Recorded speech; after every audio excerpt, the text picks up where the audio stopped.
Bismillah.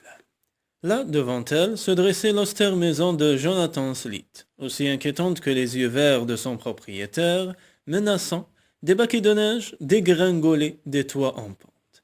Les arbres, dénudés par l'hiver, projetaient une ombre sinistre sur la façade de la grande bâtisse. Lorsque Nicky laissa le heurtoir à tête de lion retomber sur la lourde porte d'entrée, Christie frissonna. Merci de m'avoir accompagné jusqu'à la porte, murmura la petite fille. Comme si j'avais pu faire autrement, murmura Nicky intérieurement. Qui en effet aurait eu l'idée d'abandonner un enfant devant une porte fermée au milieu d'une tempête de neige? Qui, à part ce père indigne, bien entendu? Elle aurait au moins pu laisser une lampe éclairée dehors pour accueillir sa fille. Continua à bougonner la jeune femme, de plus en plus irritée par l'attitude révoltante de ce géniteur inqualifiable. Tu es sûr que tu n'as pas de clé? Oui, mais papa a peut-être laissé ouvert pour moi. De sa main glacée malgré le gant de laine, Nicky poussa la porte qui pivotait sur ses gants. Comme elle prenait une grande inspiration pour se donner le courage de pénétrer dans cette lugubre demeure, la jeune femme sentit que Christie glissait sa petite main dans la sienne, exactement comme si cet enfant avait peur de franchir le seuil de sa propre maison. Nicky elle-même était pas rassurée. Étrange maison, étrange père, étrange famille, se dit-elle en tirant la petite valise dans le hall. Là encore, quelque chose n'allait pas. Ce bagage était bien trop léger pour contenir les vêtements chauds dont Christie aurait besoin par le froid qu'il faisait. Comment sa mère pouvait-elle imaginer que la fillette jouerait dans la neige avec un petit manteau aussi léger? Combien de temps restes-tu chez ton père? Jusqu'à la fin des vacances de Noël? Presque des semaines. Mais qu'allait donc devenir cette pauvre petite? Cet accueil glacial ne laissait rien présager de bon. Nicky pressa la petite main dans la sienne et lança à tue-tête. Bonjour, il y a quelqu'un? D'une main hésitante, elle chercha un bouton électrique sur le mur de l'entrée. Monsieur Sleet, vous êtes chez vous? Reprit-elle. La pièce devait être immense car ces mots lui revinrent en écho. À son tour, Christie appela. Papa! Elle n'obtint pas davantage de réponse. La maison paraissait bel et bien déserte, et il faisait aussi froid dans ce hall démesuré que dans la rue. À la recherche d'un commutateur, Nicky avançait en tâtonnant le long du mur, attentive à ne rien heurter. Enfin, la main de la jeune femme découvrit l'encadrement d'une porte et juste derrière, un interrupteur qu'elle actionna aussitôt. Enfin, la lumière jaillit, les obligeant toutes les deux à cligner des yeux. Elle se trouvait dans une grande cuisine équipée du confort le plus moderne, mais décorée d'une superbe charpente de bois, chevillée avec de gros boulons anciens. Voilà au moins qui était rassurant, ou tout au moins qui aurait dû l'être, car en fait cette cuisine ne reflétait absolument pas une chaleureuse vie familiale. Tout était beaucoup trop impeccable, rutilant de propreté, depuis le sol dallé de carrelage gris jusqu'aux appareils ménagers en inox, tellement astiqués qu'on se serait plutôt cru dans une salle d'opération que dans une pièce où l'on préparait le poulet rôti et le gâteau au chocolat du dimanche. On donnait probablement ici de grandes réceptions, mais Nicky eut un pincement de nostalgie, en songeant à la petite cuisine de son père, là-bas, au fin fond du Kentucky, avec ses rideaux à carreaux rouges et blancs, et son vieux four noirci par les années d'usage. Quelques miettes de pain qui traînaient sur la table laissèrent cependant espérer à la jeune femme que le père de Christie se trouvait bien quelque part dans la maison. Il faisait si froid dans cette cuisine, chaque fois qu'elle ouvrait la bouche, un nuage de buée en sortait. Soudain, la lumière se mit à vaciller, et Nicky comprit que c'était pour parer aux méfaits de la tempête de neige qu'une boîte de bougies se trouvait sur le coin du bahut. Une coupure de courant avait dû se produire, et c'est la raison pour laquelle la ville leur était apparue si sombre. Heureusement, après quelques clignotements, la lumière se rétablit et se stabilisa. Nicky se sentit soulagé. Tu dois mourir de faim, Christie, si nous cherchions quelque chose à manger.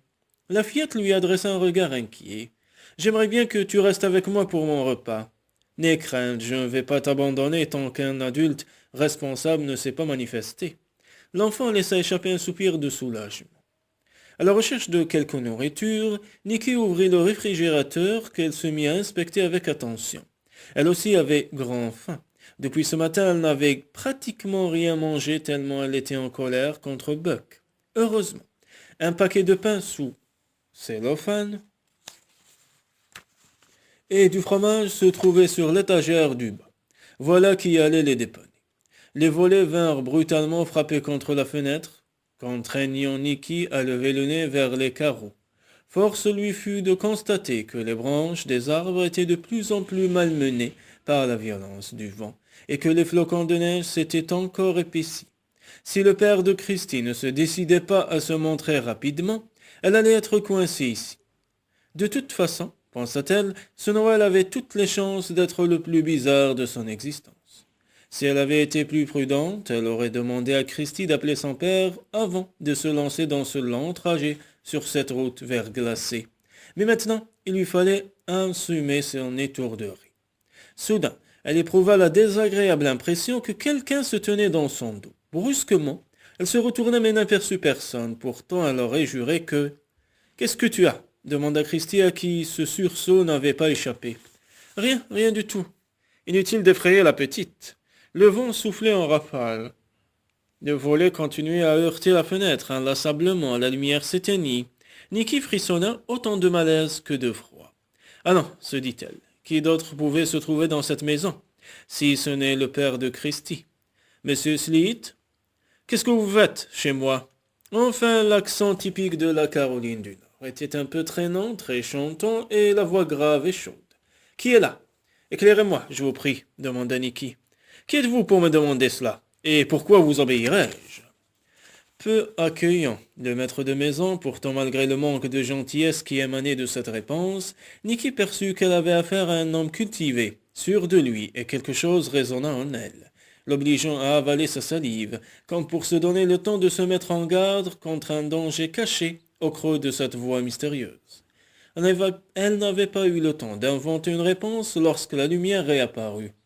Jonathan Sleet se tenait devant elle, moins sophistiqué qu'elle ne l'aurait imaginé d'après la photo et plus séduisant. Plus grand qu'elle ne le pensait, avec de larges épaules de bûcheron, surprenantes chez quelqu'un qui pratiquait le métier d'écrivain, le regard vert n'était pas précisément cordial ni hospitalier. Au contraire, il l'étudiait comme si elle avait été une intruse, alors qu'elle lui ramenait sa fille. C'était vraiment le comble. Après tout, autant le provoquer, elle n'avait rien à perdre. Je suis sûr que vous êtes content que nous soyons arrivés à bon port.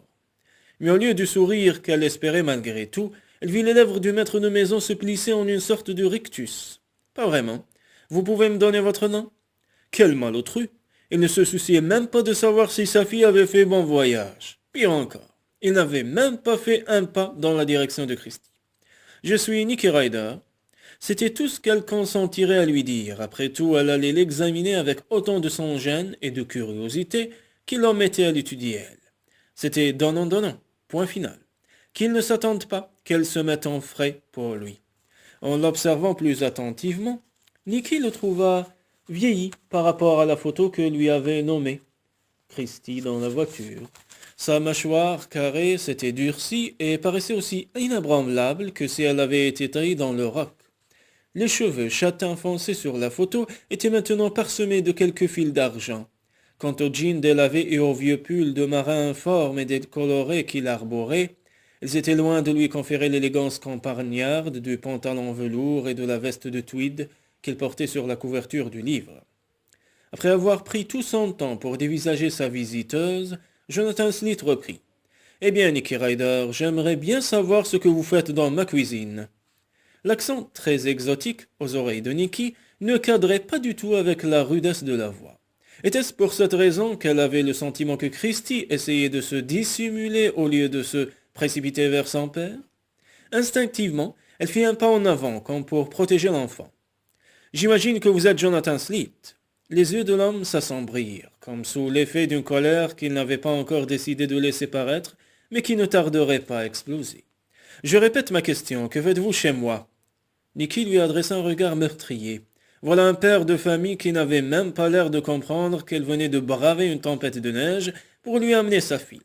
L'indifférence et l'impolitesse avaient des limites, même chez un écrivain de renom, et elle allait le lui faire savoir. Bien sûr, ce n'était pas l'idéal de se disputer avec lui devant Christie, mais la coupe était pleine. autant qu'il le sache. On vous a déjà dit que vous étiez un hôte parfait demanda-t-elle sur un ton faussement admiratif. Pas depuis longtemps, répondit-il sans gaieté, mais avec un certain humour. Eh bien, cela ne m'étonne guère.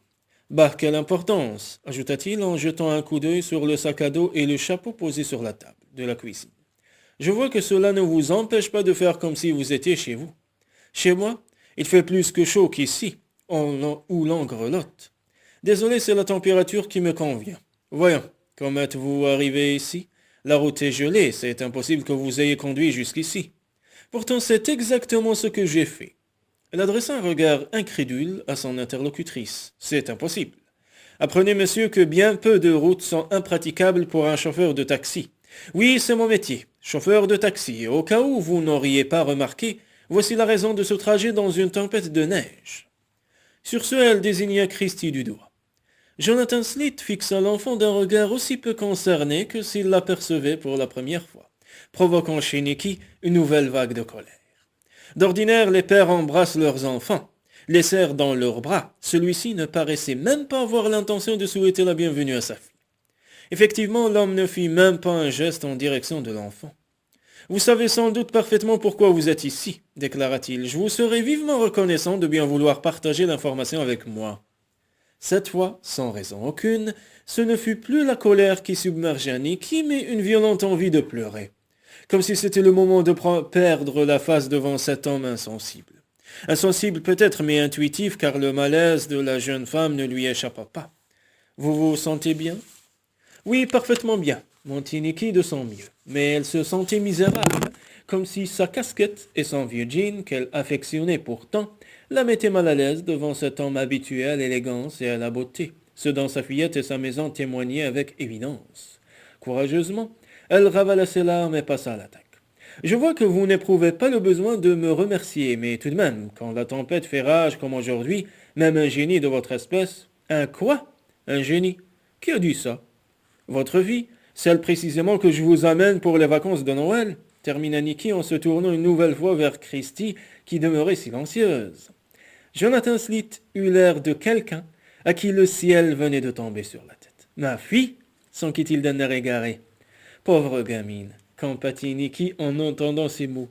Quand pour éloigner d'elle l'indifférence de son père, la petite s'était mise à se dandiner d'un pied sur l'autre, ses boucles blondes tire-bouchonnant autour de son petit visage inquiet. Pourtant ses yeux verts étincelaient. Enfin, elle se résolut à adresser un sourire timide à leur hôte. Si timide qu'il était évident que ces deux-là ne s'étaient pas vus depuis fort longtemps. Enfin, elle lança. « Coucou papa, me voilà. »« Papa ?» murmura John Sleet d'une étrange voix rauque. Il ne pouvait s'agir que d'une plaisanterie du plus mauvais goût. Il n'avait plus ni enfant ni épouse, voilà pourquoi il se terrait chez lui. Pourquoi il détestait la vie et les vacances en particulier, surtout les vacances de Noël. Un nouveau coup d'œil, jeté sur la fillette qui se tenait devant lui, redoubla sa souffrance. Jenny aurait certainement cette allure si elle vivait encore. « Bonjour papa » hasarda de nouveau la petite. Pendant un moment, l'écrivain se demandait s'il n'était pas victime d'une hallucination, mais la douleur qu'il éprouvait la ramena à la réalité. Non, il n'était pas le père de cet enfant. Certes, elle était adorable, mais il suffisait de regarder ses yeux malicieux pour être sûr qu'elle était en train de lui jouer un tour. Sans savoir à quel point elle rouvrait des blessures anciennes, mal cicatrisées, lancinantes de douleur. Toute rougissante, mais sur un ton un peu plus audacieux, elle ajouta en s'avançant vers lui. « Je suis Christie Sleet, et tu le sais très bien, papa. » Il ne savait rien de tout cela. Qu'est-ce que c'était que cette blague? À quel jeu pervers jouaient donc ces deux-là? Il se tourna vers Nicky dans l'espoir de mieux comprendre ce qui se passait. Cette fois, il considéra avec davantage d'attention les vêtements masculins dont la jeune femme était affublée. Était-elle réellement chauffeur de taxi comme elle le lui avait dit? Elle avait reconnu l'accent du Kentucky quand elle avait parlé tout à l'heure. Que diable faisait-elle si loin de chez elle? Soudain, il se rappela qu'elle n'était qu'une intruse chez lui. « Ne bougez pas » commanda-t-il. Pivotant sur ses talons, il partit d'un pas rapide vers le hall, le traversa et se retrouva dans le jardin. Son manteau, sous la neige qui tombait de plus belle, il descendit les marches du perron et marcha jusqu'à la voiture de Nicky qui l'inspectait soigneusement. Il s'agissait bel et bien d'un taxi, avec l'enseigne sur le toit et le compteur à l'intérieur. La jeune femme n'avait certainement pas prévu une longue halte chez lui car elle avait laissé les clés de contact sur le tableau de bord. Sans hésiter, John Sleet s'en saisit et alla ouvrir la malle. Après tout, il avait bien le droit de se renseigner sur cette femme qui prétendait lui amener sa fille. Un désordre sans nom lui sauta aux yeux. Des vêtements entassés n'importe comment, des médicaments moncelés dans un carton, deux raquettes de tennis. Seigneur, on aurait dit que tout cela avait été jeté à la va-vite, sans aucun souci de rangement. Il haussa les épaules, après tout pourquoi s'en soucier? Tout ce qu'il demandait, c'est que ces deux jeunes personnes s'en allaient le plus vite possible de chez lui. Il se hâta d'aller les retrouver à l'intérieur. D'accord, vous êtes bien chauffeur de taxi, mais je ne suis pas le père de cet enfant. Nicky écarquilla les yeux. Allons, vous n'allez pas me faire croire qu'une enfant de 7 ans demanderait à venir chez vous si elle ne faisait pas partie de votre famille. Bien vu, songea John, qui reprit néanmoins. Je vous répète que ce n'est pas ma fille qui est avec vous. Un soupir exaspéré échappa à Nicky. Vous ne trouvez pas que la plaisanterie a assez duré? L'écrivain dévisagea la jeune femme avec une attention renouvelée. Jeune, jolie, avec son long cou mince et ses grands yeux bruns, de la même couleur que les épais cheveux retenus en arrière par cette ridicule casquette, il ne pouvait lui adresser qu'un seul reproche, celui d'être fermement convaincu que la fillette qui l'accompagnait était Christy Sleet. Or, Christy Sleet n'avait jamais existé. Pendant qu'il réfléchissait ainsi, la fillette fit une tentative pour disparaître dans le hall. L'écrivain la retint d'une main ferme. « Où vas-tu ainsi ?»« Chercher ma valise ?» rétorqua la petite. « Faut bien que je déballe mes affaires. » Il devait rêver. C'était la seule hypothèse plausible, mais cette gamine de malheur n'allait rien déballer du tout. S'exhortant au calme, il reprit à l'adresse de Nicky. « Si vous m'expliquiez un peu pour quelle raison, vous voulez absolument que cet enfant soit ma fille. » La jeune femme leva un sourcil exaspéré. « Ravi d'avoir fait votre connaissance, monsieur Sleet. Mais la plaisanterie a assez duré à mon goût. Je dois vous laisser maintenant. » Et elle fit un pas décidé en direction de la porte, un seul, car Jonathan Sleet l'attrapa sans douceur par le bras, bien décidé à ne la laisser partir que lorsque la situation serait éclaircie. « Vous voulez bien me lâcher, s'il vous plaît? Et ne me demandez pas de prendre parti entre vous et votre épouse ou votre ex-épouse, peu importe. Le seul conseil que je vous donnerai avant de partir, c'est de vous réconcilier avec votre fille. Elle a froid, elle a faim, et elle est fatiguée par son voyage. Vous pouvez bien faire un petit effort. » L'écrivain continuait à la fixer avec des yeux ronds. « Mais je vous parle sérieusement, ce n'est pas ma fille. » La lueur de sincérité qui brillait dans ses yeux ébranla la jeune femme. « Elle est montée dans mon taxi à l'aéroport et m'a donné votre adresse comme destination en me disant que vous étiez son père. Vous me mentez. » « Bien sûr que non. » Ce fut au tour de John Sleet d'être troublé par le ton de son interlocutrice, et peut-être aussi par le parfum de ses cheveux et l'intensité du regard qu'elle portait sur lui. Il y avait si longtemps que son cœur n'avait battu ainsi. Résolu à se débarrasser de ces intruses, il fit un pas en avant, bien décidé à les renvoyer toutes les deux, avec armes et bagages.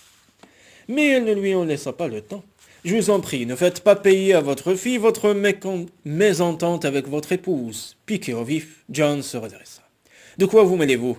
Vous imaginez des choses complètement fausses. Cela n'a aucune importance d'ailleurs. Je vous demande simplement de disparaître au plus vite, avec cette petite. » « Et qu'est-ce que j'en fais? Vous la ramenez là où vous l'avez trouvée. » Nicky se planta bien en face de lui et croisa les bras sur sa poitrine. « Et le tour est joué, n'est-ce pas? Décidément, vous êtes un père admirable. Mais puisque je vous dis que ce n'est pas ma fille, je ne quitterai pas cette maison tant que je ne serai pas rassuré sur le sort de cet enfant. » L'écrivain parut excédé, puis adopta une autre tactique. « Écoutez, il vaut mieux que vous la rameniez chez sa mère. Vous voyez bien que rien n'est prêt ici pour l'accueillir. Quelle triste fête elle va passer si vous la laissez chez moi. Mais il vous reste encore quelques jours avant Noël pour décorer votre maison et lui acheter des cadeaux. » Cette fois, il arbora un air désespéré. « Ma maison n'est pas du tout adaptée pour une petite fille. Partez, emmenez-la avec vous. » Nicky ne bougea pas d'un pouce. Alors John sentit soudain la panique s'emparer de lui. Tous les ennuis fondaient sur lui en même temps. D'abord cette prétendue enfant qui lui tombait du ciel, et ensuite cette femme qui réveillait en lui des désirs qu'il croyait morts depuis longtemps.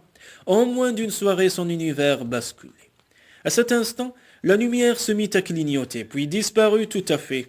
Que pouvait-il faire d'autre? Il n'eut même pas le temps de penser, il se pencha entoura Nicky de ses bras et posa sa bouche affamée sur les lèvres tièdes de la jeune femme, qui ne se déroba pas, tout au moins pas tout de suite. Lorsque la lumière revint, Elle chancela un peu, puis s'écarta de lui brusquement, une lueur de reproche dans les yeux. Vous vous prenez pour qui? Ce n'est pas à moi que vous devriez dispenser vos marques d'affection. Sur ce, elle fila vers le hall, non sans entendre le pas de Jonathan Sleet résonner derrière elle.